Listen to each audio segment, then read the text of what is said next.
Ya, saudara, untuk membahas terkait dengan eskalasi perang antara Iran versus Amerika Serikat dan Israel, kita akan langsung berbincang dengan narasumber kami pagi ini, yaitu bersama Luki Aulia, jurnalis senior Desk Internasional Harian Kompas, dan juga telah bergabung Bapak Khairul Fahmi, pengamat militer ISES. Selamat pagi semuanya. Selamat pagi. Selamat pagi. Untuk pertanyaan pertama, saya akan mengarah ke Mbak Luki terlebih dahulu. Ini sudah 2 minggu, Mbak, dari 28 Februari jika kita menghitung terkait dengan eskalasi perang, dan hingga saat hari ini, pagi ini Sabtu, bagaimana Anda membaca terkait dengan eskalasi ini dan juga perang hingga hari ini, Mbak? Jadi kan perang ini kan berawal dari perang bayangan ya, shadow war gitu. Jadi menjadi konflik terbuka antar negara. Meskipun sebenarnya belum secara langsung jadi perang regional karena kan negara-negara yang diserang oleh Iran kan tidak terlibat secara langsung. Karena Iran memang mengakunya saya hanya menyerang pangkalan militer Amerika di negara-negara tetangga saya. Saya salah sendiri, kalian itu menjadi tempat Amerika, itu klaimnya Iran. Nah, ketika dia belum ada keterlibatan secara langsung, maka ini belum, tapi sudah di dekat-dekat nih Mbak, sudah di dekat pintu regional war ya. Nah, ini kan Amerika masih sampai sekarang ya masih dia itu fokusnya mau melemahkan program nuklir sama rudalnya Iran. Itu saja yang dia incar. Nah, celakanya di perang yang kemarin itu kan pemimpin tertinggi Ayatollah Ali Khamenei yang meninggal. Nah, dia itu kan tidak memperkirakan bahwa anaknya yang akan jadi, karena kan waktu itu memang Ali Khamenei itu tidak mau pemerintahan Iran itu yang di zaman sekarang setelah mereka menggulingkan dinasti Pahlavi itu ya, mereka tidak mau pakai dinasti lagi. Nah, tetapi kondisi perang seperti sekarang ini kan semua serba darurat gitu. Nah, Ya. satu-satunya kandidat yang bisa menggantikan dengan cepat itu Mojtaba ini, karena dia memang yang selama ini ada di belakangnya IRGC ya, apa namanya, Garda Revolusi Iran, sehingga cepat dia bisa ngasih kendali ke tentaranya. Nah, sehingga ini menjadi Iran juga bergerak cepat, Amerika juga bergerak cepat. Nah, semakin ke sini sebenarnya yang kita lihat Amerika makin kedodoran, sementara Iran makin jelas. Gitu, dia sudah jelas dan dia makin strategi serangannya itu. Kalau kemarin dia pokoknya semua pangkalan militer aja gitu. Nah, sekarang kan dia lebih ke bagian apa yang menjadi titik lemahnya Amerika tuh pengolahan data misalnya, maka dia mengincar itu yang dihabisin sama dia, itu sih Mbak sampai sekarang itu ya. Jadi Amerika dan Israel tentu saja itu fokusnya masih menghancurkan, pokoknya gimana caranya Iran itu lemah secara kemampuan rudal dan nuklirnya. Cuman masalahnya sama sekarang nggak lemah-lemah juga tuh Mbak. Berarti Mbak Luki, Anda melihatnya berarti ini sudah bukan konflik terbatas lagi nih ya, tapi sudah menuju ke perang regional. Ya, belum ada di pintu, Mbak. Masih ada di pintu. Selama negara-negara tetangganya Iran itu tidak menyerang Iran, kan belum ada yang menyerang Iran secara langsung nih. Nah, itu masih kita sebutnya dia konflik yang terbatas masih di situ. Tapi begitu nanti kesel lama-lama, mungkin kita nggak tahu juga ya secara psikologis kalau orang diserang terus apakah dia akan membalas atau enggak. Nah, tetapi ini urusan, pertanyaannya menjadi lain lagi ya. Kalau mereka menyerang Iran, tapi itu ceritanya kemudian menjadi lebih lebih parah lagi, menjadi sudah itu regional gitu. Karena semuanya ikut jadi menjadi lebih besar. Nah, sekarang aja sebenarnya kenapa saya bilang tuh pintunya sudah di regional, kan sudah ada kelompok pro Iran yang ikut kan, yang ikut meramaikan gitu. Jadi ada di Lebanon udah bergerak, di Iran udah di Irak sudah bergerak. Nah, kalau itu semua bergerak bersamaan, nah itu menjadi perang regional gitu, Mbak. Dan ini juga mungkin terkait dengan perubahan peta geopolitik di Timur Tengah itu sendiri, Mbak. Setelah serangan yang menewaskan pemimpin tertinggi Iran, yaitu Ali Khamenei, yang juga digantikan oleh putranya sendiri gitu ya, Mojtaba Khamenei. Bagaimana Anda melihat pergerakan di sana setelah dengan adanya pergantian kepemimpinan? Ini tuh kalau ini tuh perlu bagi banyak pengamat dan kami melihatnya juga di Kompas itu, Hmm, ini perubahannya tuh sangat besar, Mbak. Jadi oke. ini tuh bukan titik balik terbesar Iran sejak revolusi Iran 1979. Nah, perubahannya tuh terjadi di tiga level ya, ada keseimbangan karena kita melihatnya karena ada keseimbangan kekuatan regional, ada struktur kekuasaan di Iran, terus ada dinamika aliansi di Timur Tengah. Nah, hilangnya Ali Khamenei, mendiang Khamenei itu tuh menjadi penentu arah strategis Iran gitu, mulai dari program nuklirnya, jaringan milisi regionalnya, sama hubungannya dengan Barat.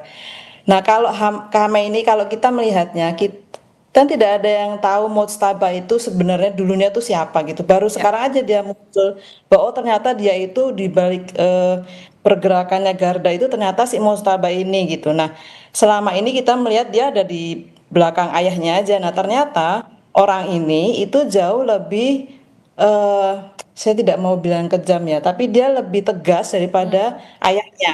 Nah, secara psikologis kami itu di Kompas melihatnya ada pemimpin tertinggi Iran yang dalam secara psikologis dia ini dalam kondisi terluka ya Mbak misalnya. Karena dia kehilangan ayahnya, Ya, ibunya, betul. istrinya, anaknya dan hampir keluarga. Nah, Amerika, Mr. Trump ini menghadapi pemimpin Iran yang seperti itu sekarang. Hmm. Kondisi sangat terluka dan dia sendiri kan bilang, ya pokoknya kita akan terus menyerang Amerika dan kita punya kemampuannya sampai 6 bulan bahkan. Amerika saja belum bisa memperkirakan sampai kapan, tapi Iran sudah Udah bisa deklarasi bilang 6 bulan gitu ya. ya, dia sudah bilang kita bisa sanggup melawan Amerika sampai 6 bulan. Hmm. Nah, ini kan dan dia sudah ya kita tutup saja Selat Hormuz. Dia bahkan tidak menghitung apakah itu akan merugikan negara-negara yang lain, tapi pokoknya itu. Nah, ketegasan inilah yang membuat ini menjadi Iran sekarang menjadi negara yang kita khawatirkan tuh semakin keras. Baik, Gitu. saya akan beralih ke Pak Khairul. Pak, kalau jika kita melihat nih dari kemampuan militer sendiri, bagaimana Anda melihat perbandingan kekuatan Iran dengan gabungan antara Israel dan Amerika Serikat?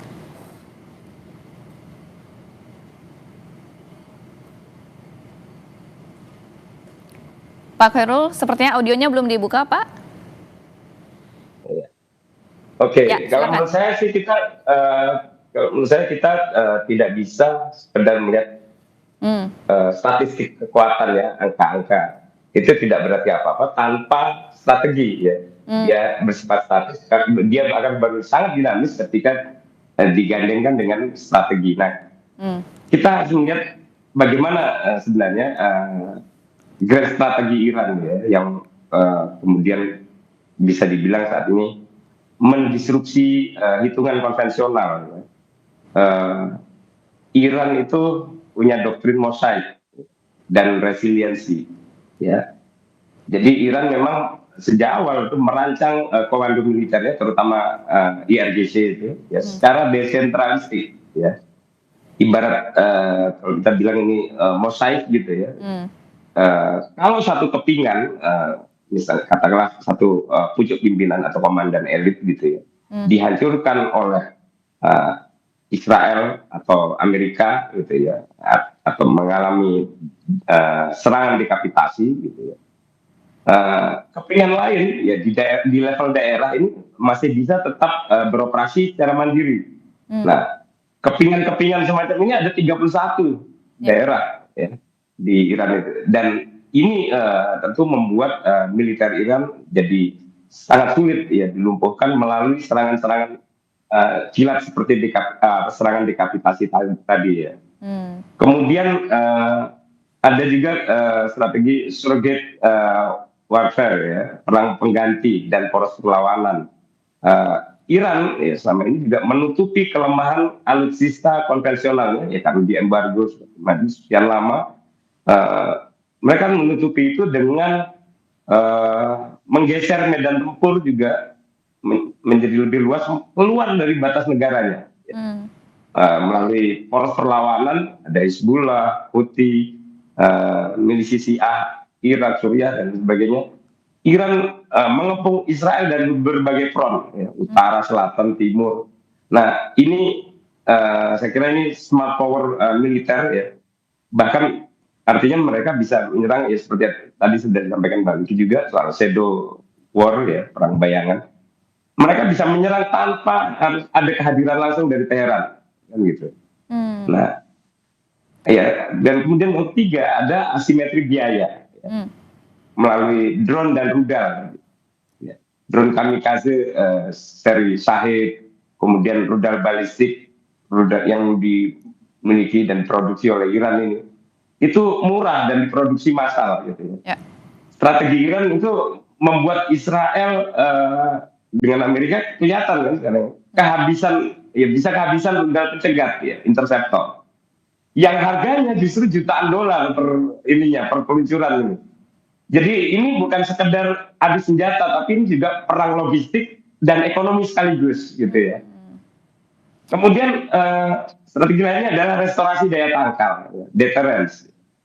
Aksi militer Iran sekarang ini saya kira merupakan bentuk eskalasi yang sangat terkalibrasi gitu ya.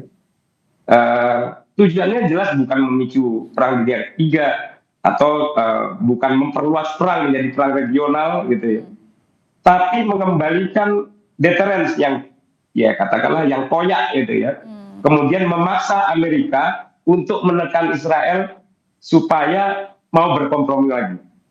Nah, itu anunya. Jadi perangnya masih katakanlah nanti perang beberapa waktu ini akan bisa mereda, tapi bukan berarti konfliknya berakhir gitu ya. Ya akan kembali ke posisi awal lagi gitu ya. Ya kompromi maksudnya mungkin di situ ya negosiasi lagi sampai kemudian tensi meningkat, ada serangan-serangan lagi selama beberapa waktu. Ya akan terus begitu sampai kemudian memang betul-betul terjadi posisi yang tidak setara. Atau ada tekanan lain yang membuat Amerika berinisiatif misalnya untuk menghentikan perang secara penuh atau bagaimana, itu kan tapi belum ya. Nah sementara kalau kita lihat peta kekuatan dan doktrin Israel itu sebenarnya kalau menurut saya sih superioritas kualitatif yang rentan sebenarnya. Secara teknologi ya Israel harus diakui memang hegemon ya. Tapi secara geografi, kemudian juga secara demografi, mereka sangat rentan terhadap perang atrisi atau perang jangka panjang yang menguras sumber daya. Ya. Kalau kita lihat kualitatif military aids ya, dan pertahanan berlapis, gitu ya. Tulang punggung Israel itu superioritas kualitatif mutlak di udara. Ya. Ada skadron F-35, kemudian sistem pertahanan udara 3 lapis, Iron Dome, David Sling, Arrow. Tapi sekuat apapun ya, Kuba ini kalau dihujani ribuan proyektil, saturasi serangan gitu ya, dari berbagai front, multi front ya sistem komputasinya juga bisa jebol gitu. Ya. Kemudian ada doktrin Mabam. Ya. Israel itu menganut prinsip preemptif ya, menyerang sebelum diserang. Mereka tidak pernah berhenti melakukan operasi spionase, ya, sabotase fasilitas nuklir misalnya, kemudian pembunuhan target-target spesifik gitu ya, misalnya petinggi-petinggi militer dari lawannya. Ya ini memang taktik ofensif konstan ya untuk mencegah Iran mengkonsolidasikan kekuatan di perbatasan Israel gitu ya. Tapi ini kan juga sudah terbaca gitu ya. Kemudian berikutnya ada yang disebut sebagai dahya doktrin atau hukuman tidak proporsional. Kalau merasa eksistensinya terancam, doktrin tempur Israel itu biasanya ya memberikan respon yang destruktif secara tidak proporsional gitu ya, untuk menghancurkan infrastruktur sipil maupun militer musuh, nggak peduli dia, ya, untuk terutama mengirim pesan psikologis yang brutal, ya, artinya menghadirkan trauma secara langsung gitu ya. Kemudian, nah, di mana dalam hal ini peran dan strategi Amerika, ya, saya kira posisi Washington sebenarnya sekarang ini menurut saya menghindari terseret ke dalam perang darat gitu ya. Fokus mereka tetap ya pada manajemen eskalasi. Eh, Amerika memadukan kekuatan kapal induk di Laut Merah, di Mediterania, kemudian intelijen presisi, kemudian koalisi sekutu untuk menciptakan efek gentar ya. Nah, kapal perusahaan Aegis misalnya itu milik Amerika ya, berfungsi sebagai tameng udara gitu ya untuk yang ekstra gitu ya bagi Israel sebelum proyek Iran mencapai wilayah udara Israel. Ya kira-kira seperti itulah ya. Artinya Amerika tentu akan berusaha mempersenjatai atau membentengi sekutu-sekutunya di kawasan ya, terutama Israel, dan lalu supaya bisa melawan Iran secara mandiri ya tanpa mereka harus ikut-ikutan menjejakkan kaki di tanah gitu. Ya, menarik sekali pandangan Anda Pak Khairul. Nah, ini juga yang akan saya tanyakan ke Mbak Luki. Dari pandangan Harian Kompas sendiri, Mbak, melihat tadi dari pemaparan Pak Khairul terkait dengan strategi dan juga ini sedikit ada kejutan gitu ya dari Iran yang juga menutupi kemampuan alutsistanya ini yang juga membuat Amerika dan Israel agak kelimpungan sepertinya, Mbak. Mbak Luki, audionya belum dibuka. Oh iya. Ya, silakan. Iya, Mbak. Jadi makin kelihatan sebenarnya Amerika itu Israel itu tidak bisa memang tanpa Amerika. Seperti Pak Hairul tadi bilang persis gitu. Nah, Israel itu memang sangat tergantung ke Amerika ya. Dari lurus kemampuan tempur kayak logistik perang panjang. Nah, Amerika itu menyuplai kalau tidak salah kita tuh kemarin ada di Kompas menulis 66% itu ke senjata ke Israel. Mereka ngasih paket bantuan militernya, saya baca aja supaya nggak keliru, yaitu nilainya sekitar 38 miliar dolar untuk periode 2019 sampai 2008. Nah, semua pesawat tempur utama Israel juga, correct me if I'm wrong, Pak Rahirul, juga datangnya dari Amerika ya, Pak.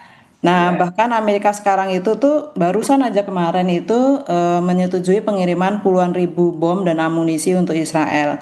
Karena ternyata kebutuhannya tuh sangat besar gitu. Mereka kan di awal-awal ketika Iran membalas kan sebenarnya Iran tuh tidak memakai yang terbaik gitu lah kira-kira. Yang dilempar-lempar itu kan yang murah-murah ya Pak, yang rudal dan nirawak yang harganya tuh murah-murah gitu. Nah, dia tidak menyangka kemudian sebenarnya Iran tuh punya simpanan yang lebih canggih dari ini. Kita belum tahu aja nih, dia mengeluarkannya kayak bertahap-bertahap gitu Mbak. Ini keluar dulu, oh itu begitu dia kehabisan Amerika tuh kehabisan rudal, nanti dia baru keluarkan yang besar itu. Nah ini yang kita khawatirkan. Begitu dia keluarkan yang besar tuh kayak apa? Nggak ada yang tahu tuh Mbak. Tidak pernah ada yang tahu sampai sejauh mana perkembangan rudal dan nuklirnya Iran, juga tidak pernah ada tahu apa teknologinya, semua kan kekhawatiran. Nah ini sudah kita itu bahayanya buat negara lain ya, sudah kita itu tidak tahu Iran tuh senjatanya kayak apa. Amerika punya presiden yang ngomong pagi kedelai sore tempe gitu, jadi apa yang dia katakan tuh setiap hari kita tuh menunggu dia ngomong apa ya, hari ini ngomong apa ya gitu. Nah sulit untuk mengukur kemampuan Amerika, apa respon dia ke Iran kalau presidennya seperti itu. Semua orang dibikin tunggang langgang untuk memperkirakan apa, karena kan harga ini seperti ini ya, kayak Selat Hormuz apa segala macam yang kemudian hubungannya ke harga berakibat ke harga minyak. Nah, harga minyak naik turun itu juga kita tuh ternyata tergantung apa kata Trump gitu. Ketika dia bilang, "Oke, kita akan menyerang Iran." Terus semuanya melonjak harganya. Ketika dia bilang, oke bentar lagi perang sudah selesai ya, kita akan damai, turun lagi nilainya.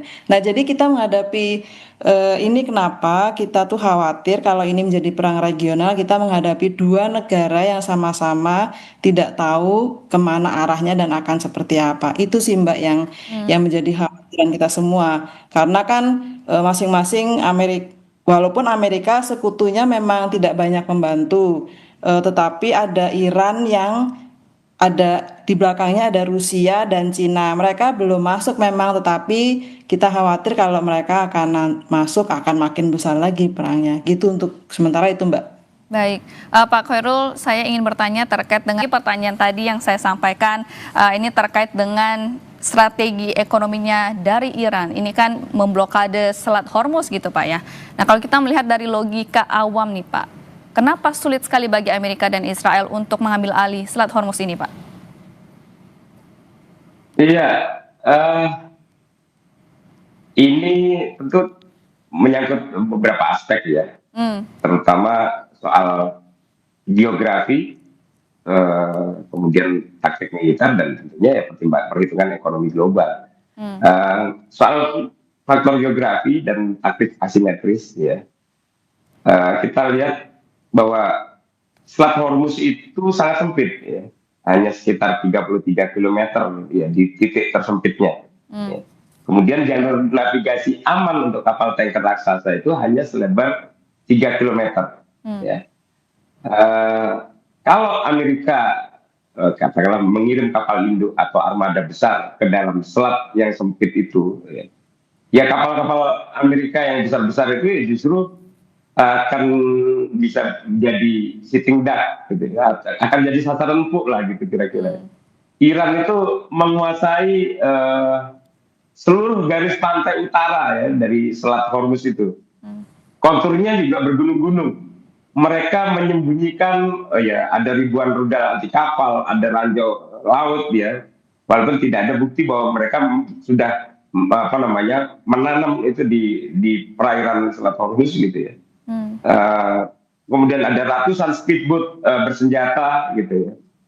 Ini taktik swarm atau kawanan gitu. Nah, militer Amerika kan tidak bisa sekedar menjaga air gitu ya. Mereka juga ya tentunya tetap harus menghancurkan seluruh garis pantai Iran Selatan tadi ya. Yang artinya itu invasi darat besar-besaran. Ya. Jadi ini nggak gampang gitu ya untuk dilakukan. Sementara tadi Amerika jelas menghindari saat ini masih menghindari ya, hmm. kemungkinan perang darat gitu. Kedua, ini soal hukum internasional ya, teritori berdaulat. Selat Hormuz itu bukan perairan internasional penuhnya. Jalur pelayaran di situ itu melewati perairan teritorial Iran juga Oman. Ya, jadi secara hukum internasional Amerika jelas tidak bisa begitu saja ambil alih wilayah kedaulatan negara lain ya tanpa resolusi Dewan Keamanan PBB atau deklarasi perang terbuka berskala penuh, all out war gitu ya. Kalau Amerika nekat ya itu invasi ilegal yang pastinya akan dilawan oleh seluruh dunia termasuk sekutu Eropanya kan gitu. Kemudian yang ketiga bunuh diri ekonomi gitu nih. Jadi tujuan Amerika di sana kan memastikan kelancaran minyak ya. Karena sekitar 20% pasokan minyak dunia itu lewat sana. Nah, paradoksnya kalau Amerika justru mencoba mengambil alih selat itu dengan kekuatan militer, ya perang pasti pecah di selat itu. Kemudian begitu ada tembakan pertama, perusahaan asuransi maritim global bisa langsung mencabut asuransi dari semua kapal tanker yang melintas gitu ya. Akibatnya ya pelayaran berhenti total ketika gitu ya. Ya harga minyak mentah justru bisa melambung ya sampai ya tidak sampai batas yang tidak bisa kita perkirakan gitu ya. Karena ekonomi global kemudian ya termasuk ekonomi Amerika sendiri kalau seperti itu ya akan langsung hancur. Jadi kira-kira kalkulasinya ya sangat sulit lah gitu ya, bagi Amerika untuk mengambil alih atau bagi sekutu internasional. Makanya mereka masih opsinya kan sangat moderat, melakukan pengawalan sendiri atau membiarkan sekutu internasionalnya yang melakukan pengawalan. Yaitu yang mereka pertimbangkan, gitu ya. Bukan mengambil alih karena sangat kompleks. Gitu. Ya, tentu banyak kalkulasi di sana, Pak ya. Nah, kalau kita ke Mbak Luki nih, untuk pandangan dari Harian Kompas terkait dengan ini juga hitung-hitungan gitu ya. Ini perang sudah 2 pekan gitu antara Iran, Israel dan juga Amerika Serikat. Anda melihatnya sebetulnya kalau sejak awal kan Trump menyebut bahwa perang ini melawan Iran diambil untuk menjaga perdamaian dunia seperti itu. Apakah Anda melihatnya apa saja sebetulnya faktor yang membuat Amerika Serikat ini akhirnya menyerang Iran terlebih dahulu, Mbak? Sebenarnya tuh dari awal kita sudah dari awal dia sudah state dengan jelas bahwa dia mau melumpuhkan kemampuan Iran untuk berperang, misalnya lewat rudal dan nuklir ya. Lalu yang kedua kan, ya tentu kita semua tahu lah awalnya tadinya dia mau mencitrakan diri sebagai hero untuk Ya. menyelamatkan rakyat Iran dari rezim Khamenei yang keras dan lain-lain. Karena kan dia memang kemarin ada aksi protes itu yang kemudian banyak yang meninggal. Nah, seperti biasa datang seperti cowboy yang mau menyelamatkan rakyat Iran. Lalu berubah lagi, saya mau menghabisi Iran kemampuan supaya dia tidak mempunyai lagi kemampuan rudal dan nuklir. Nah, berubah lagi, bertambah lagi dia mau mengubah rezim. Nah, itu semua kan belum terjadi, Mbak. Itu semua kan jadi semakin jauh. Jadi yang dia lakukan sekarang adalah tidak bisa merubah rezim, sudah berubah, ternyata malah yang dipilih lebih keras. Nah, kita sih melihatnya dia ini hanya kita lagi sedang menunggu aja, seluruh dunia sedang menunggu siapa yang bilang menyerah duluan. Hmm. Karena posisinya kalau Iran jelas tidak mau menyerah karena dia dalam posisi yang percaya diri. Karena dia sudah state saya punya senjata 6 bulan, saya akan melawan Amerika sampai habis. Sementara Amerika kan ada ya saya mau dialog, nggak jadi, saya mau apa sehingga dari sisi Amerikanya sebenarnya yang tidak jelas sekarang maunya apa. Gitu. Nah, kita tunggu aja dia siapa yang akan bilang menyerah duluan. Nah, kalau yang soal kemudian hubungannya kan kita tidak bisa dunia ini kan sudah dibuat menderita oleh dia karena kan langsung dampaknya yang ke minyak ya ke Indonesia terus. Sebenarnya Indonesia tidak terpengaruh banyak Mbak dari minyak dari jalur yang ditutupnya Selat Hormuz itu karena kan kita masih ada selat yang lain ada Melaka dan lain-lain. Nah, yang terpengaruh besar dari tutupnya Selat Hormuz itu kan ada Cina, ada Asia mostly ya, Cina, Jepang, Korea gitu. Korea, ya. Mm-mm. Nah, besok pagi Kompas itu saya menulis tentang ini sebenarnya. Ada nggak sih jalur lain yang bisa dipakai gitu untuk mengeluarkan kapal-kapal tankernya? Sebenarnya ada gitu, tapi kan memang biayanya besar. Jadi kan selain kapal, kalau misalnya Selat Hormuz ditutup, alternatifnya masih ada pipa. Sebenarnya Arab Saudi sama Uni Emirat Arab tuh punya pipa minyak, hanya memang tidak eh, volumenya nggak bisa banyak. Nah, kalau pakai pipa itu dia nggak harus lewat Hormuz, dia bisa langsung ke pelabuhan menuju Laut Merah, terus nanti diangkut dari sana. Nah, yang akan berpengaruh itu kan memang Cina, Asia. Nah, hari ini itu ada statement dari Iran. Pokoknya siapa yang menjadi teman saya, dia yang akan pegang kuncinya Hormuz. Siapa yang boleh lewat Hormuz harus dapat izin saya, gitu. Siapapun yang mau lewat harus dapat izin dari kami dan koordinasi. Nah, dia udah bilang kalau teman-temannya Amerika sama Israel nggak boleh lewat. Gitu, yang boleh lewat adalah teman-teman saya. Buktinya Cina kan sudah beberapa kali lolos-lolos aja. Terus Turki juga bikin statement hari ini kapal tanker kami berhasil keluar. Nah, itu jadi bahwa Amerika itu nggak bisa memegang kendali seperti Pak Hairul tuh itu benar, itu Amerika tidak punya kendali di situ dan dia takut memang kalau selesai di situ dia bisa habis di situ gitu Mbak. Baik, Pak Khairul, tentu publik bertanya-tanya akan berapa lama perang ini sepertinya akan berlangsung gitu ya. Kalau kita melihat pernyataan dari Donald Trump sendiri kan juga berubah-ubah. Pertamanya 4 minggu, 6 minggu, tapi juga dia mengatakan bahwa can be as long as it takes gitu, bisa sepanjang apapun itu. Dan kalau kita lihat dari Iran juga pernyataannya bisa panjang sampai 6 bulan. Kalau Anda melihatnya, ini apa atau seberapa panjang perang ini sepertinya akan berlangsung? Ya sebenarnya kan perang itu ya, kalau sudah dimulai nggak ada yang bisa menentukan kapan dia akan berakhir gitu ya. Kayak perang kan syaratnya berakhir kembali ke negosiasi atau ya ada salah satu pihak menyerah gitu, menyatakan menyerah kan gitu. Ya. Sampai sekarang jelas Iran tidak hendak menyatakan menyerah. Sampai sekarang Iran juga masih menolak untuk bernegosiasi karena bulan Ramadan kami tidak berbicara dengan setan katanya gitu. Artinya apa namanya? Artinya kalau kita melihat itu tidak ada yang bisa memastikan. Bahkan kalau Trump bilang 4 minggu, 5 minggu, 6 minggu, ya dasar dia kira-kira apa untuk memastikan? Apakah dia ingin memastikan tadi beberapa hal yang sebelumnya juga sudah terbukti gagal, misalnya mengganti rezim lagi, misalnya gitu ya. Mengganti rezim sudah tapi ternyata lebih galak sekarang, apakah dia akan mencoba mengganti rezim lagi, dan nyatanya dan dengan kemungkinan itu juga tidak bisa menghentikan perang gitu ya, kemudian melumpuhkan kekuatan militer Iran. Nyatanya ada 31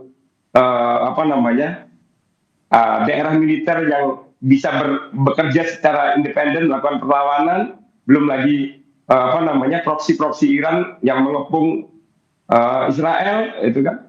Jadi memastikan perang akan berlangsung 4 minggu, 5 minggu, atau 6 minggu, saya kira bukan hal yang gampang dalam konteks perang di Teluk hari ini gitu ya. Baik. Dan saya kira yang paling mungkin diprediksi adalah ya mungkin apakah nanti setelah Lebaran ada pihak yang bisa mendorong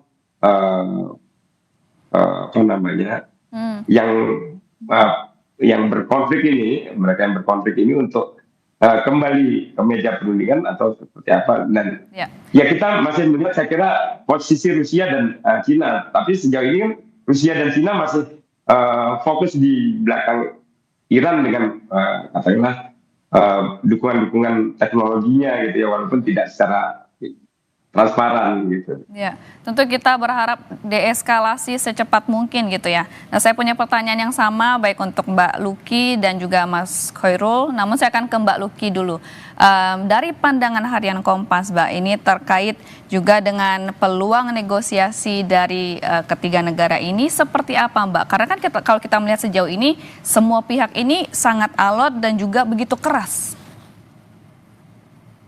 Ya, kami tuh selalu berharap di sini PBB ya sebenarnya yang bisa membantu untuk proses. Ya memang kan ada negara-negara yang jadi mediator seperti kemarin kan Oman, terus Qatar juga biasanya secara tradisi dia yang bertugas untuk ngajak omong-omongan gitu. Nah, tetapi semua masih terbuka sebenarnya. Mereka negara-negara mediator maupun PBB masih tetap mengupayakan upaya diplomasi, tapi kan kalau kedua pihak, kalau Amerika sih sudah mau, memang saya sudah ada sinyalir dari Trump itu sampai kemarin ya kita mau berdialog sama Iran lah gitu. Tapi Irannya yang nggak mau gitu. Nah, kan sulit untuk begitu yang kita berharap yang bisa membujuk Iran itu Cina sebenarnya. Makanya kan Cina sudah melakukan silent diplomacy. Diam-diam tuh dia sudah ngomong, tadinya memang Cina tidak mau masuk. Karena kan kita pahami bersama Cina itu negara yang pokoknya cuan aja. Kalau dia cuannya terganggu, dia baru akan mulai ikut membantu. Nah, masuklah dia kemarin karena cuannya mungkin lihat, waduh ini kayaknya udah mulai mengganggu dompet gue nih. Nah, ketika dia masuk, dia bilang saya terbuka untuk mengajak. Nah, kemarin kan juga muncul Indonesia. Pak Presiden Prabowo menawarkan kalau perlu kita juga bisa jadi mediator loh ya gitu. Nah, tetapi yang kami dengar belakangan kan Iran itu sudah melihat Indonesia sebagai, ini juga kemarin diutarakan kekhawatiran ini oleh banyak pengamat yang kita wawancara gitu. Indonesia itu dilihat sekarang itu pro Amerika itu dengan masuk. Ya, tidak lagi dilihat masuknya sebagai negara di tengah-tengah, kita mempositioning diri kita ini sebagai non-blok gitu ya. Ya, itu dia. Itu gugatan banyak orang dan banyak pengamat kemarin. Kita itu kan punya politik non-blok ya, tetapi Indonesia sudah dilihat sebagai pro Amerika itu karena kita masuk Dewan Perdamaian itu Board of Peace ya. Nah, itu yang dianggap membuat Indonesia itu, wah kamu tuh tidak fair nih sekarang. Nah, ini yang dikhawatirkan oleh para ahli, kalau kita dilihatnya sudah seperti itu, maka akan sulit untuk ikut memediasi. Walaupun sebenarnya Indonesia tuh kansnya besar gitu. Indonesia itu bisa seperti zaman kemarin-kemarin ya, itu bisa menyuarakan di PBB dan minta tolong OKI ya, Organisasi Kerjasama Islam. Kan Indonesia juga di situ. Harusnya Indonesia itu bisa mengajak negara-negara anggota OKI untuk yuk bantuin lah ini gimana caranya, siapa yang ngomong sama Iran, apa yang harus dibicarakan. Itu sebenarnya Indonesia tuh punya potensi itu dan itu yang dilakukan Indonesia selama ini sebenarnya. Nah, itu yang kita tunggu. Kok nggak keluar-keluar gitu ya. Nah, kita juga mendorong dari Kompas, kita selalu mendorong untuk ayo Indonesia harus aktif lagi untuk ada di posisi itu, untuk mendorong Indonesia itu kan selama ini dilihat sebagai negara yang selama ini bisa gitu jadi memediasi negara-negara yang terutama yang karena dilihat dari negara Muslim yang terbesar ya gitu. Nah itu yang kita harapkan dari pemerintah, ayo cepet gitu. Kalau enggak, ini nanti kita akan kena semuanya dan sudah terjadi sekarang kan, gitu Mbak. Baik, pertanyaan yang sama untuk Pak Khairul terkait dengan peluang negosiasi dan juga ruang diplomasi. Kalau tadi Mbak Luki menyebut Cina ini atau Tiongkok yang sepertinya bisa menjadi penengah. Kalau dari Pak Khairul melihatnya seperti apa, Pak? Ya tadi saya sudah singgung peluang Cina atau Rusia gitu yang memberikan dorongan baik ke forum multilateral seperti PBB atau uh, inisiatif langsung gitu ya. Jadi bisa misalnya formatnya pseudo diplomasi gitu ya, diplomasi pintu belakang. Ya artinya negosiasi tidak belum dalam waktu dekat belum terjadi secara langsung antara Washington dan Tehran gitu ya di markas PBB. Peluang terbesarnya justru dan di sini menurut saya back channel diplomasi ini ya, melalui misalnya mediator terpercaya di kawasan gitu ya. Ya memang Oman kemarin dianggap gagal ya di tapi ya saya kira masih negara-negara yang lain masih bisa mencoba gitu ya dan saya kira negara-negara yang uh, masih pura-pura tenang gitu ya, negara-negara pura-pura tenang ini saya kira masih sedang bekerja keras sebenarnya, berpikir juga gitu ya dan berusaha juga menjadi kurir pesan gitu ya antara ya misalnya CIA, Mossad, kemudian intelijen Iran untuk mencegah salah kalkulasi gitu ya, miskalkulasi itu yang diprioritaskan dulu gitu ya. Jadi target realistisnya saya kira karena melihat tingginya trust problem di antara para pihak ini, ya saya kira kita tidak bisa membayangkan negosiasi ini akan melahirkan kesepakatan langsung atau perjanjian gitu dalam waktu dekat. Jadi yang paling realistis mungkin model less for less gitu ya, sedikit ditukar sedikit gitu.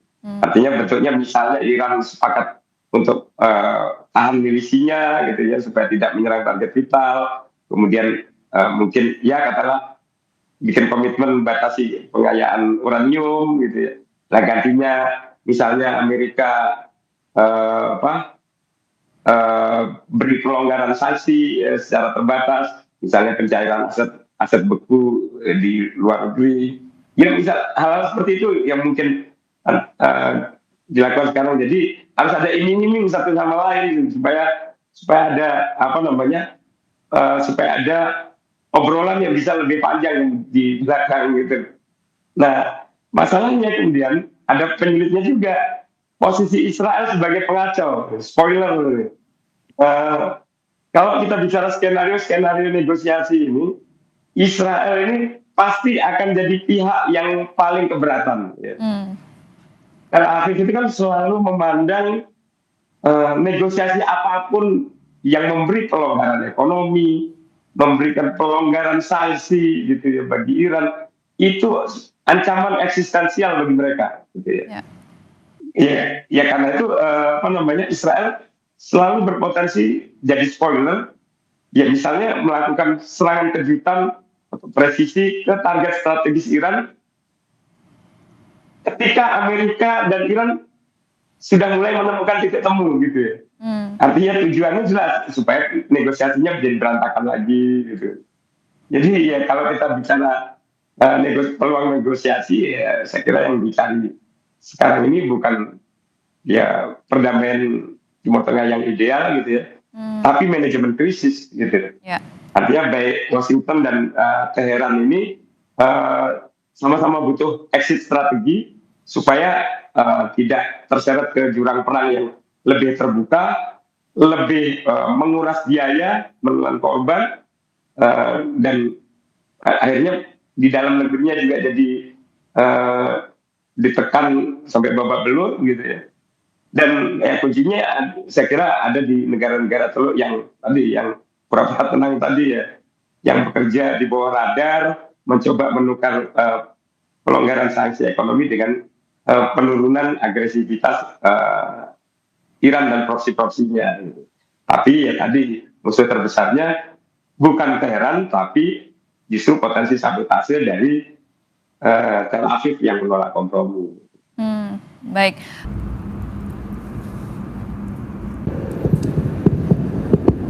Baik, kita lanjutkan percakapan dengan Mbak Luki Aulia, jurnalis senior Desk Internasional Harian Kompas, dan juga Bapak Khairul Fahmi, pengamat militer dari ISIS. Nah, saya melanjutkan lagi pertanyaan yang tadi sebelum break. Kalau kita melihat dari politik dalam negeri ketiga negara ini, apakah ini juga bisa menjadi faktor yang menentukan seberapa panjang perang ini akan berlangsung? Saya akan ke Mbak Luki dulu, silakan. Oh iya Mbak, iya itu bisa jadi. Jadi kan ini masing-masing dalam negerinya juga baik Iran maupun Amerika itu kan juga terpecah ya. Kalau dari sisi Trump, sekarang makin banyak yang bahkan dari Partai Republik dia sendiri yang mulai nggak setuju sama yang dilakukan oleh Trump di Iran gitu. Apalagi mereka ini kan mau pemilu nanti. Bahaya sekali kalau dia melanjutkan ini, maka dia akan kehilangan banyak suara, bahkan suara di Republik sendiri. Nah, sehingga kami sih berharapnya kalau dengan pertimbangan itu siapa tahu Amerika yang akan menyerah duluan gitu ya. Artinya dia akan bilang oke, dia akan turunkan tensinya lalu mau berunding. Nah, tetapi kan masih ada orang-orang Republik yang lebih kuat gitu. Nah, di pembisiknya apa namanya? Pembisiknya Trump ini yang masih kuat, kita lanjutkan saja gitu. Nah, kalau dari sementara di rakyat Amerikanya sendiri kan dari berbagai jajak pendapat yang dilakukan selama seminggu kemarin itu kan sudah menunjukkan bahwa rakyat Amerika banyak yang udah nggak setuju karena mereka tidak mau lagi melewati masa seperti perang Vietnam, terus Irak, Afghanistan yang ternyata juga nggak kemana-mana gitu, tidak ada hasilnya juga gitu. Nah, sehingga itu membuat dukungan publik untuk Trump itu makin turun, makin turun, makin turun. Ya. Nah, sementara dari sisi Iran sendiri, sebenarnya dari awal kita tuh ketika Amerika masuk, kan mereka masuk dengan alasan mau membantu rakyat Iran untuk reformasi. Semula kita berharap ini akan berhasil. Oh, jangan-jangan bisa berhasil ya. Ternyata gagal. Ternyata nggak berhasil juga. Nah, ternyata di dalam Iran sendiri kan memang tidak kompak juga gitu. Mereka juga terpecah-pecah bahkan ketika para ulama dan tokoh politik itu memilih yang ada di dalam majelis ahli namanya yang memilih Mujtaba Khamenei itu juga terpecah gitu ya. Banyak yang nggak setuju juga dia yang jadi karena dia belum tingkat keulamaannya belum paslah untuk disebut ayatullah gitu. Nah, tidak seperti ayahnya lalu dia belum punya pengalaman, belum teruji, nah segala macam itu. Nah, tapi ternyata keputusannya terpilih dia masih banyak yang nggak suka juga Mbak. Jadi karena dia orang yang terlalu keras. Nah, sementara kita kemudian berharap ada suara-suara yang menyuarakan yang ingin reformasi itu sekarang nggak ada. Jadi kita menunggu kenapa tidak ada ya suara-suara yang kemarin itu kemana? Suara-suara yang menginginkan reformasi, perubahan itu tidak ada. Nah, sehingga kita curiganya jangan-jangan sekarang rakyat Iran itu tiba-tiba terpaksa bersatu seperti tadi Pak Khairul ucapkan itu, jangan-jangan mereka pura-pura bersatu karena punya satu musuh bersama Amerika dan Israel. Nah ini yang ini yang mungkin akan menentukan kapan perang ini akan berakhir. Tapi kita memperkirakan, kita berharap itu dari sisi Amerika dulu karena memang dia punya tantangan di pemilu. Mungkin itu yang akan menjadi penentu Trump untuk bisa berpikir jernih sudah selesai dulu atau kita tunda dulu atau apa. Itu sih Mbak. Menarik sekali Mbak Luki. Jadi Anda melihat ini bisa jadi Trump karena takut kehilangan basis suaranya yang kita juga tahu MAGA yang sebetulnya menggaungkan America First gitu ya. Dan apakah ini bisa dilihat sebagai menghambur-hamburkan uang taxpayer untuk kebutuhan internasional seperti itu? Iya, dan kan ini kan sebenarnya rakyat Amerikanya juga kesel sama presidennya ini ya, karena kan dia sejak awal kampanye sudah bilang bahwa saya tidak akan seperti presiden yang kemarin. Saya akan jadi presiden yang menghentikan perang. Ya. Karena America First dan lain segala macam itu ya. Nah, tetapi kan tidak. Dia baru 1 tahun aja sudah ketujuh konflik ya, ketujuh ikut masuk ketujuh konflik di dunia ini dan dia yang mulai semua. Nah, sehingga lama-lama mereka loh kok kita malah lebih banyak ngurusin negara lain ya, dan kita kemarin kepercayaan diri Trump ini kan sesungguhnya diawali karena Venezuela itu Mbak. Venezuela bisa ini begini caranya. Oke, kita pakai di Iran dengan cara yang sama. Ternyata gagal karena memang beda karakter dua negara ini. Nah, jadi Trump itu sebenarnya kami tidak tahu di Kompas itu mengapa Trump itu tidak bisa melihat fakta bahwa dia itu dukungan untuknya turun sementara dia membutuhkan itu untuk mempertahankan posisinya sebagai presiden.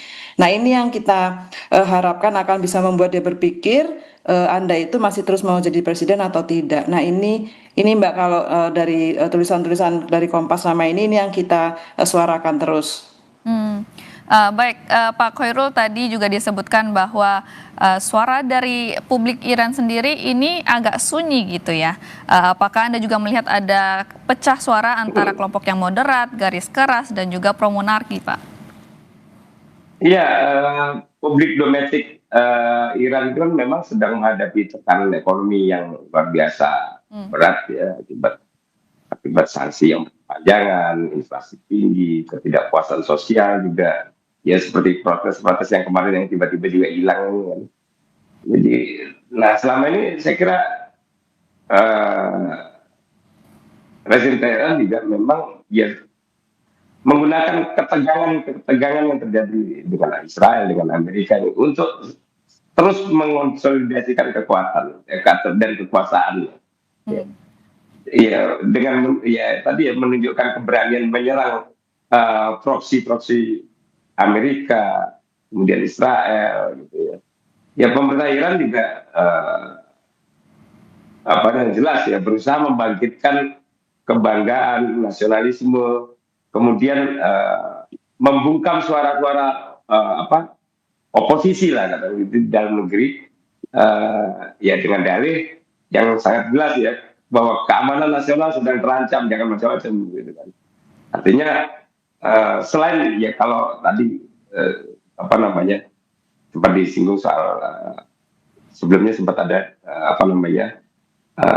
unjuk rasa besar yang terjadi.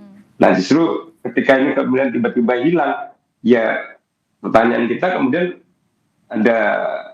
setidaknya ada dua ya. Apakah demo-demo besar kemarin itu memang benar-benar organik atau tidak? Kemudian kalau misalnya itu organik, ya ketika sekarang tiba-tiba diam, apakah ini ya karena mereka ya katakanlah mengalami tekanan, katakanlah pembungkaman atau bahkan penghilangan gitu ya, itu kan ya saya kira mungkin saja dalam situasi seperti sekarang ini gitu. Karena tentu rezim Tehran juga pasti membutuhkan soliditas, kohesi gitu ya yang cukup untuk bisa terus lantang menyuarakan narasi-narasi perlawanan keluar gitu. Jangan sampai ada distorsi di dalam negeri, ada suara sumbang di dalam negeri. Itu yang saya kira kita lihat. Dan saya kira soal Amerika ini juga menarik ya. Publik Amerika itu jelas ya sedang mengalami kelelahan perang ya. Tadi ada sekian banyak konflik yang Amerika ini cawe-cawe gitu ya. Ya jelas mereka nggak mau ya uang pajak, kalau bahasa ini uang pajak mereka ini ya justru habis untuk biaya perang di Timur Tengah, perang di berbagai kawasan gitu ya. Eh, dan nggak jadi apa-apa, bahkan dipakai kemudian untuk mengirim tentara Amerika pulang dalam kantong mayat kan gitu. Itu mereka jelas nggak mau gitu ya. Artinya di dalam negeri ya jelas pemerintahan Amerika ini terjebak dalam polarisasi. Di satu sisi mereka ditekan oleh lobby pro Israel ya, dan politisi hawkish yang suka perang gitu ya, untuk menghancurkan Iran. Di sisi lain ya jelas ada tekanan yang sangat besar dari kelompok progresif dan publik gitu ya, yang anti perang, yang marah terkait dengan krisis kemanusiaan di Gaza. Eskalasi yang tidak terkendali ya saya kira akan jadi mimpi buruk ya bagi stabilitas politik domestik di Amerika menjelang tahun pemilu. Dan saya sepakat dengan Mbak Lucy, ini jadi peluang yang sangat besar untuk kita bisa berharap bahwa tekanan menghentikan perang itu justru berasal dari dalam negeri Amerika.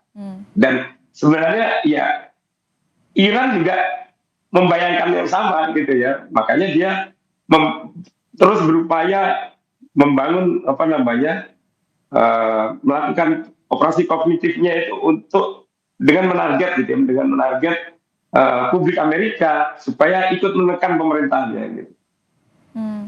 Kalau tadi kita sudah membahas publik Iran dan juga Amerika Serikat, bagaimana dengan publik dari Israel? Kalau kita tahu kan sebetulnya di Israel juga sedang berkonflik dengan Palestina gitu ya. Nah, publik Israel sendiri bagaimana dukungannya terhadap Netanyahu?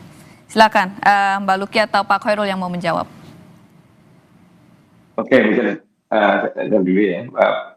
Ya sebenarnya publik Israel itu sama ya dengan publik Iran, publik Amerika gitu ya. Amerika yang cuma mungkin nonton dari kejauhan aja publiknya gitu ya.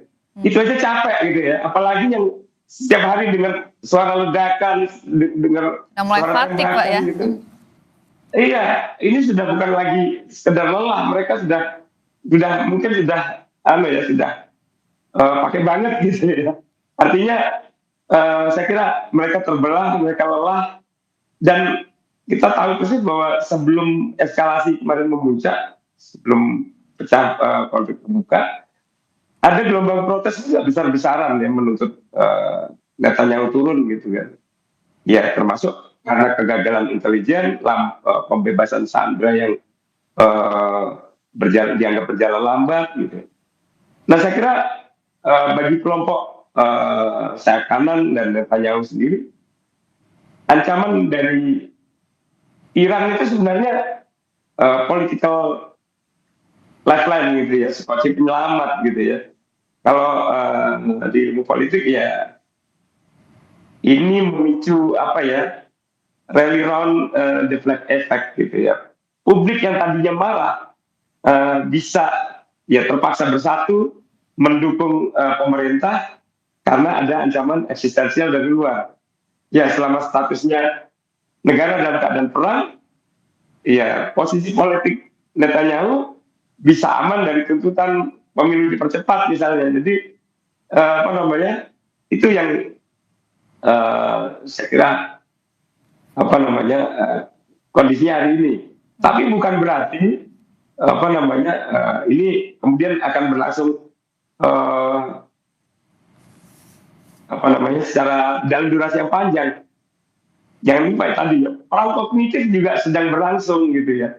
Artinya operasi-operasi kognitif Iran juga akan menargetkan psikologis warga Israel gitu ya, untuk membuat ya mereka lelah gitu ya, membuat mereka semakin lelah, semakin traumatik.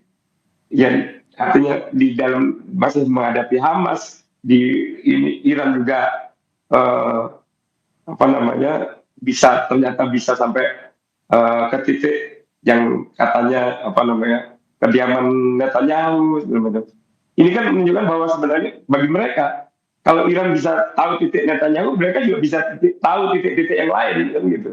Artinya ada pesan-pesan tersirat seperti itu yang disampaikan dalam operasi-operasi kognitif Iran, dan itu tentu akan makin melelahkan. Dan ya saya kira itu juga bisa membuat publik Israel kembali muak pada Netanyahu dan minta pemilu dipercepat. Hmm. Kalau Mbak Luki bagaimana melihatnya nih? Kalau tadi Pak Khairul kan melihatnya sepertinya publik Israel sudah mulai fatigue gitu ya, sudah mulai dalam tanda kutip muak gitu Mbak. Jadi kita harus memisahkan nih dukungan rakyat Israel pada perang Israel ke Iran, serangan Israel ke Iran dengan dukungan rakyat pada Netanyahu gitu. Itu dua dua hal yang beda gitu. Ketika kalau dari yang dukungan rakyat Israel harus menyerang Iran itu tinggi Mbak. Jadi kalau nggak salah ada survei dari Demokrasi Israel, Demokrasi Institute gitu, ada 82% rakyat Israel mendukung pemerintahnya menyerang Iran gitu Oke. karena ketakutannya sama karena mereka nggak mau tetangganya punya nuklir, rudal dan lain-lain ya ada ancaman itu. Nah, tetapi lucunya mereka tidak mendukung, mereka menganggap Netanyahu itu bukan pemimpin yang pas. Gitu. Mereka tuh bisa memisahkan, oke aku setuju, tetapi aku nggak setuju pemimpinnya Netanyahu. Karena itu memang yang terjadi kan, sama seperti Trump. Sebenarnya Netanyahu itu dukungan publiknya terhadap dia juga turun-turun terus, Mbak, meskipun dia terlihat seperti menguasai Medan dan lain-lain, tapi sesungguhnya dia tidak punya banyak dukungan terutama dari partainya sendiri ya.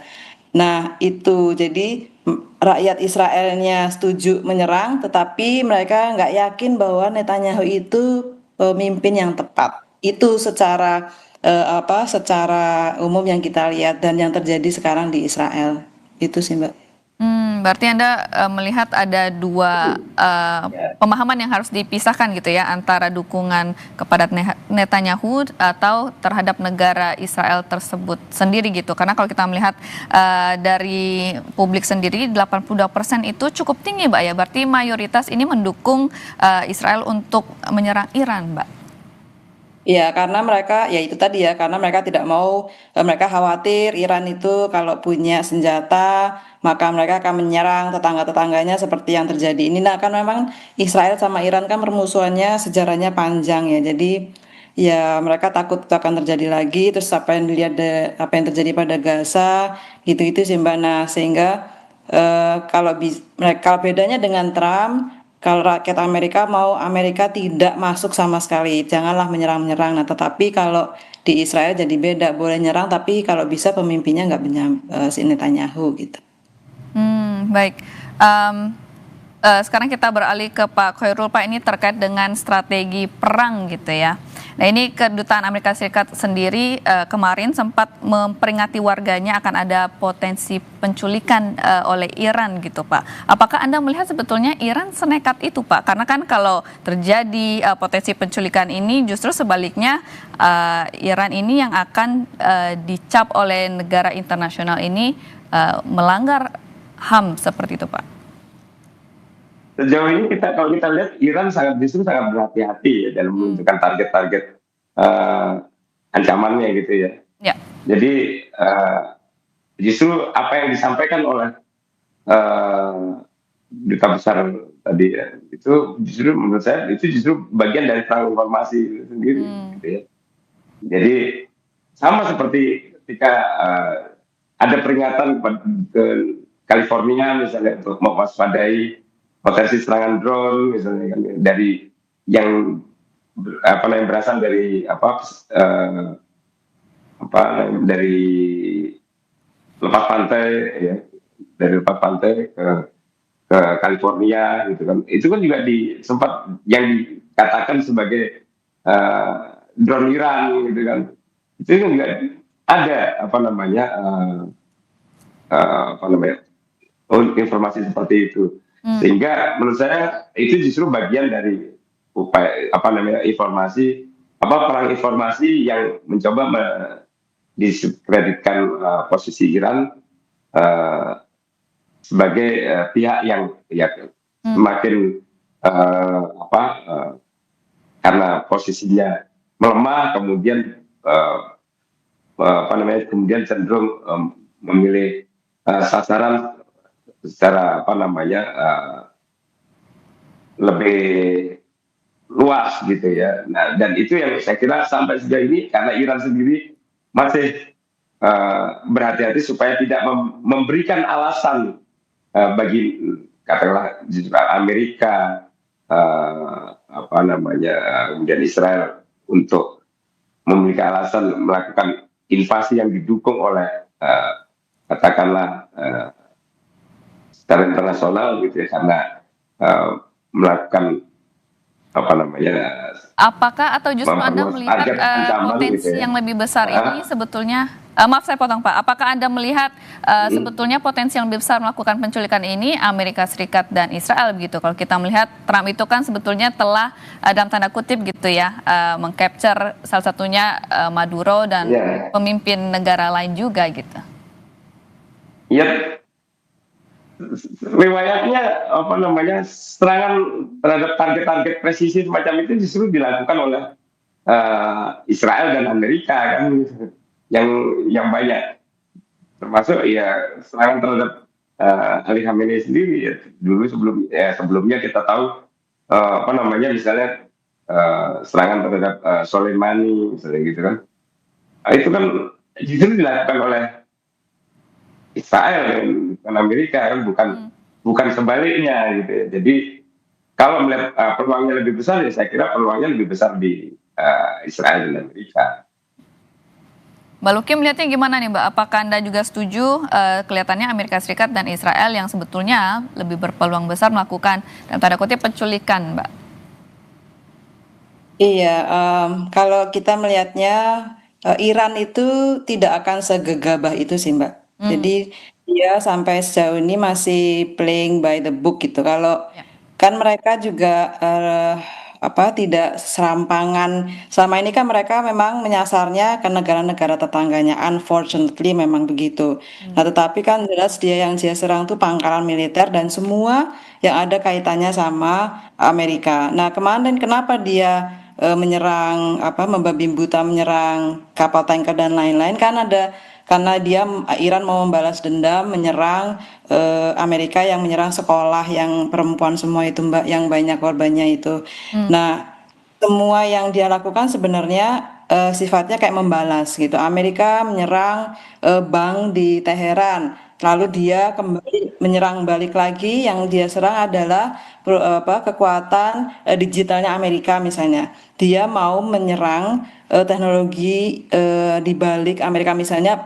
Amerika itu kan mengandalkan mengolah data untuk menyusun strategi perannya di Iran kan dia butuh olahan data yang banyak. Nah, itu yang sekarang akan disasar sama Iran. Dia mematikan akses informasi yang dari Iran untuk diolah jadi strategi. Nah, kita melihatnya itu cukup cerdas ya untuk dia tidak serampangan artinya.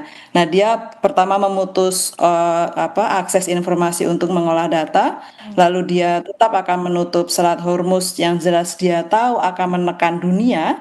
Dia juga tadi seperti Pak Hairul bilang, dia melakukan itu untuk membuat semua orang tertekan. Kalau semua orang tertekan kan dia berharap oke, dari semua yang tertekan siapa yang akan ngomong sama Trump? Pasti kan dia berharap semua orang akan, sudahlah Trump, hentikan ini, kita semua menderita, kamu sudahi sajalah perangmu ini gini. Nah, itu yang diharapkan oleh Iran, ya itu yang kemudian ditunjukkan juga sekarang oleh Cina, karena semua sudah menderita, oke, nanti aku aja yang bicara gitu. Nah, Rusia juga kemarin akhirnya telepon, tapi memang kan semuanya ada kepentingan masing-masing ya. Rusia kan dengan dilepasnya sanksi ya tentu dengan kondisi kayak gini ya dia yang sebenarnya paling diuntungkan ya, minyaknya akan keluar gitu.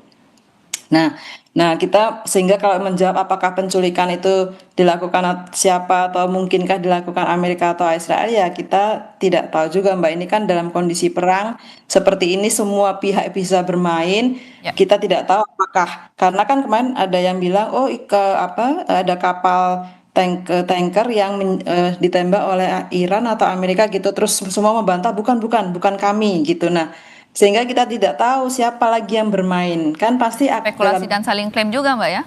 iya, sudah banyak klaim, sudah kondisinya seperti ini, akan banyak tangan bermain yang kita nggak tahu siapa.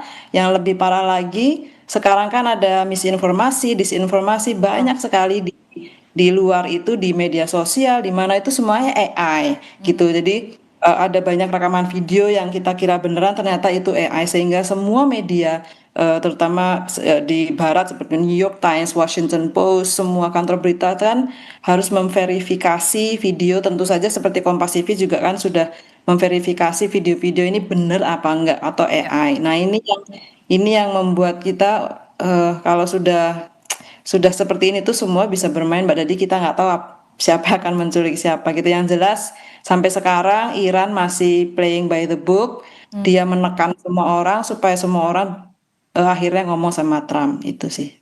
Baik, kita tahan dulu Mbak Luki, pengamat militer dari ISES. Nah, kalau tadi kita melihat pemerintah, yaitu Menko Perekonomian Pak Airlangga Hartarto, sudah memberi ancang-ancang gitu ya, Mas dan Pak dan Mbak. Apakah Anda melihatnya sebetulnya Indonesia harus sudah mulai mengencangkan ikat pinggang? Karena kalau kita lihat di Asia Tenggara sendiri seperti Filipina, Thailand itu kan juga sudah melakukan suatu perencanaan gitu ya. Saya ke Mbak Luki dulu, apa yang harusnya dilakukan pemerintah sekarang, Mbak? Terutama kita melihat minggu depan kita akan sudah Lebaran nih. Perangnya mungkin belum berhenti, tapi Lebaran sudah pasti.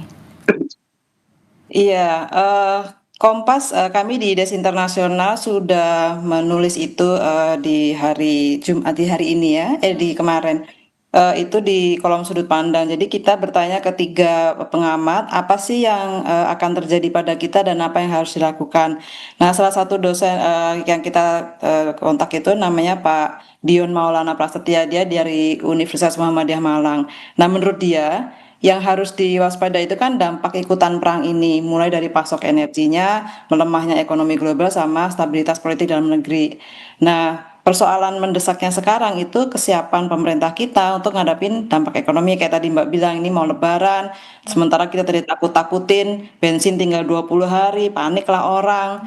Nah, sementara dampak bukan ancaman dampaknya itu bukan cuma di pasokan fisik energi tapi juga tekanan fiskalnya. Nah, menurut Pak Dion itu, kalau misalnya subsidi terus diberikan untuk meredam inflasi, itu tuh APBN kita tuh bisa ambrol gitu. Karena sekarang aja udah defisitnya 3% ya, kalau nggak Ya. salah Pak Hairul nanti bisa mengkoreksi misalnya. Nah, seharusnya pemerintah itu, kemudian para 3 pengamat itu mengusulkan, harusnya pemerintah tuh udah mulai ngasih paket kebijakan gitu untuk meredam dampak perang ini. Jadi langkahnya itu yang harus disiapin ya, itu realokasi APBN dan paket kebijakan penyangga. Nah, arah belanja negara juga tuh harus dibentuk ulang supaya lebih siap menghadapi tekanan harga energi sama inflasi.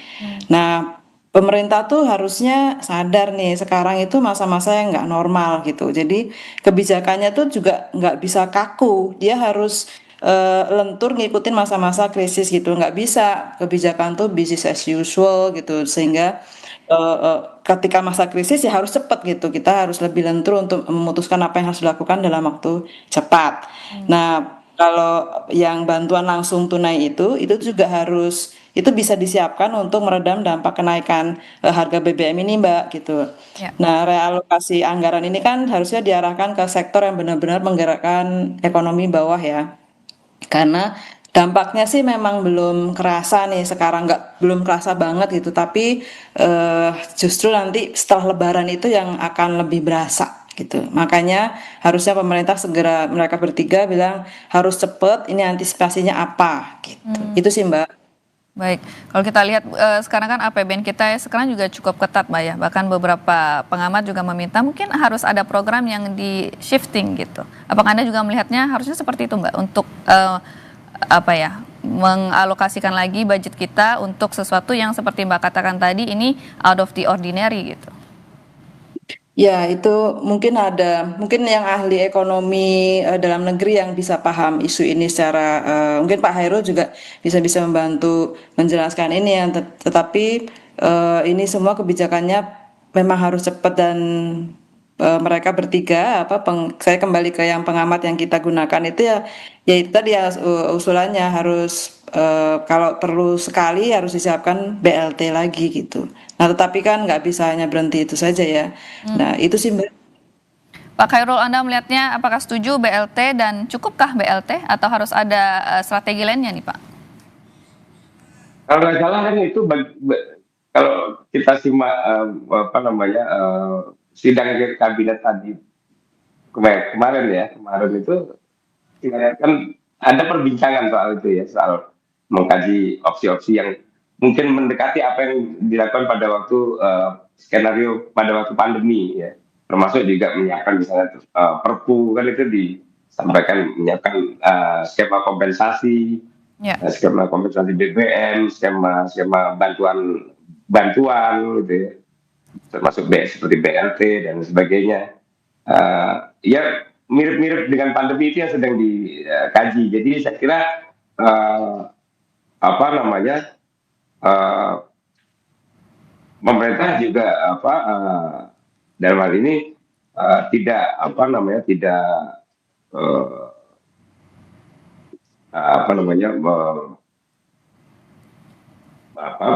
betul-betul tidak abai lah ya dengan apa yang mungkin terjadi di berbagai skenario disampaikan dan apa yang disampaikan para pengamat itu juga kan saya kira bisa dikatakan terakomodir kan dengan ya bahwa ada diskusi tentang bantuan Atau reguler. apakah tidak hanya ekonomi saja Pak Khairul? Apakah Anda melihat Indonesia sebagai salah satu negara leading di Asia Tenggara harusnya sudah mulai berbincang gitu ya, berdiskusi terkait dengan skenario di Asia Tenggara, bagaimana sebagai sebuah kawasan untuk menanggapi situasi saat ini?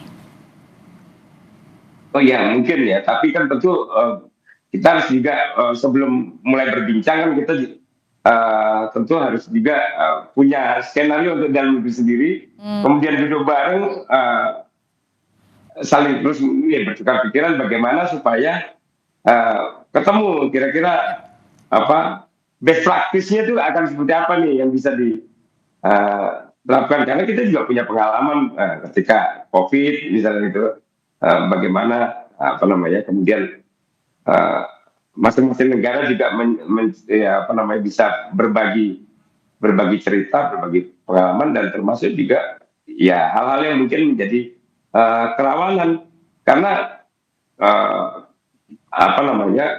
spillover-nya kurang lebih sama kan gitu ya, sehingga kita tentu dalam mungkin lebih konkret jika dilakukan melalui mekanisme ASEAN kan. Kita sudah ada mekanisme ASEAN, ya tentu melalui forum ASEAN ini kan juga bisa dibicarakan bersama. Tapi yang paling penting saya kira karena negara-negara lain juga sudah mulai bersiap, ya kita juga harus segera mengakhiri kajian-kajian ini untuk menjadi langkah konkret gitu ya, supaya spillover ini juga tidak berkembang menjadi instabilitas yang kemudian justru menjadi beresiko makin memperparah baik kondisi ekonomi maupun kondisi keamanan dalam negeri kita. Baik, kalau untuk Mbak Luki sendiri melihatnya seperti apa Mbak? Apakah Indonesia harus mulai dalam tanda kutip mencontek gitu ya, seperti Thailand dan Filipina yang sudah memberlakukan work from home, atau juga yang kebijakan lainnya seperti menghemat BBM, atau harusnya seperti apa Mbak? Ya mungkin itu bisa jadi best practice juga ya untuk kita. Nah, tapi memang harus dilihat juga kan karakter setiap negara itu beda-beda ya. Mungkin di Filipina bisa begitu karena mungkin dari sisi jumlah penduduknya juga nggak sebanyak kita ya. Terus kan mungkin karakter pekerjaannya juga beda. Nah, tetapi kalau yang menyinggung yang soal ASEAN tadi, ASEAN itu kan memang punya mekanisme yang namanya Asian Minister on Energy Meeting gitu. Nah, saya nggak tahu apakah mereka itu sudah bertemu dan dalam pertemuannya itu apa, tapi mereka itu bisa mendorong sebenarnya cadangan energi bersama gitu. Mereka punya itu cadangan minyak nasional. Nah, negara-negara di ASEAN yang punya itu kan Indonesia, Thailand, sama Singapura. Nah, cadangan itu kan bisa dipakai kalau terjadi seperti sekarang ini ada lonjakan harga ekstrim, terus gangguan pasokan global yang dari Selat Hormuz itu.